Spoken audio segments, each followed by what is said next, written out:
Alexandria Contrabands and Freedmen Cemetery served as the burial place for about 1,800 African Americans who came here to escape bondage during the Civil War. In January 1865, a group of black soldiers were disinterred from Freedmen Cemetery and moved to a national cemetery nearby. The remains of those left behind were eventually forgotten and paved over. This is the story of the two cemeteries and Alexandria's efforts to reclaim the history of one of them. Today we're here at Alexandria National Cemetery, which is at the western edge of Old Town Alexandria. Many people have never heard of this national cemetery. In fact, Alexandria National Cemetery is one of the oldest in America and older than Arlington Cemetery itself. One of the main reasons that we're here today is to be able to say that there is a U.S. colored troop section in Alexandria National Cemetery. And it's here not because the U.S. military or anyone in government said, oh, let's put these soldiers here along with white soldiers.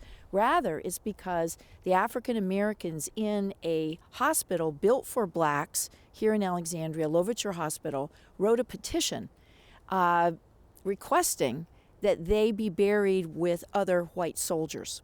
And this occurred because they had been buried for the last 6 months with the civilians or contraband, the freedmen, in a cemetery that the federal government began at about the same time that they started this cemetery for soldiers. These men not only got themselves buried here, and some of the men who signed the petition actually are buried here, but they actually preserve for posterity their names in these stones.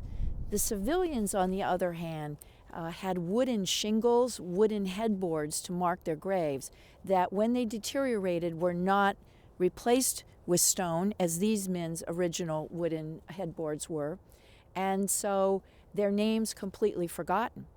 Over the years, the area became disused land in many ways, but it also was desecrated land.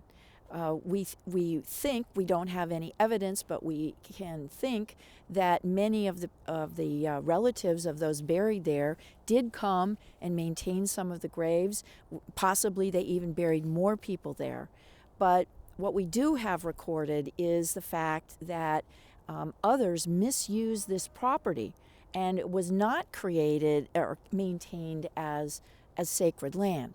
And one of the key documents to this is an article from the Washington Post from 1892. And he says this is an uncanny sight in a graveyard. And he says where it is at the end of South Washington Street, just opposite the Catholic Cemetery. And he says the property is owned by private parties now, the government having taken possession without their consent when the city was under martial law. Of late, the owners have been allowing the neighboring brickyards to dig clay from the outer edges of the graveyard with which to make brick. This digging, seconded by heavy rains, has resulted in unearthing many coffins and skeletons and leaving the outer graves in very bad condition. Some time ago, it is said that coffin ends protruded from the banks like cannon from the embrasures of some great fort. There are many bones scattered around, and a visitor retired from the field yesterday afternoon with the shoulder blade of some poor old black contraband who had found his last resting place there. There is only one small tombstone, and they give the name of that particular person. So this article was found by my colleague Michael Miller, the city historian, in 1987. And he brought this to our attention. And we said, well, where's the Catholic Cemetery? It's still here. And what's across the street? Oh, a gas station.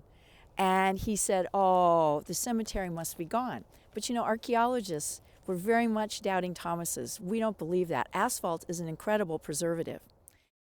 Friends of freedmen were formed to protect the area, although no one knew whether any graves were left.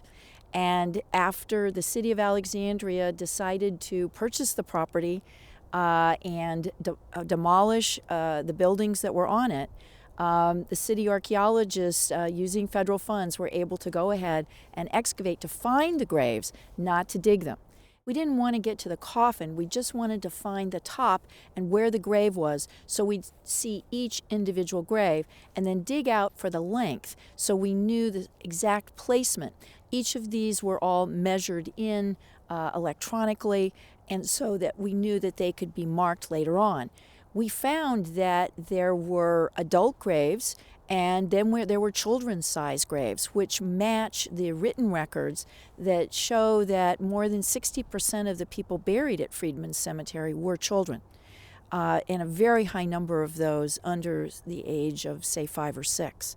We hoped we never found the coffins, but in fact some of the ground had been so clearly taken off from the Beltway, Church Street construction, the George Washington Memorial Street construction, gas stations, etc., that sometimes as we took off the asphalt, we would come down actually into a grave area. And in that case, there would be a few maybe buttons found, a few tacks for coffins, some hinges for the coffins. These were simply photographed. Nothing was moved, so that everything was kept and protected in place. And that's the goal, is to make sure that everyone buried at Freedmen Cemetery will be preserved in perpetuity. There are no historic photographs of Freedmen Cemetery, so we didn't know what to find. What we also looked for the absence of graves, and one of those places where there were no graves was clearly a pathway that was coming into the cemetery from Washington Street and coming directly in. And that pathway will now be used for a new walkway for visitors to enter through a gate and come in to the cemetery. The preservation of Freedmen Cemetery has been miraculous.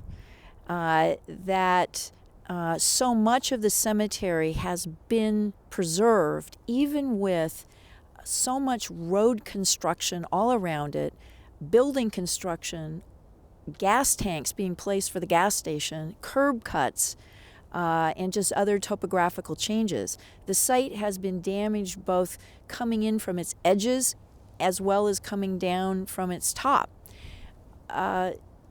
So I would say that the preservation is not what one would expect.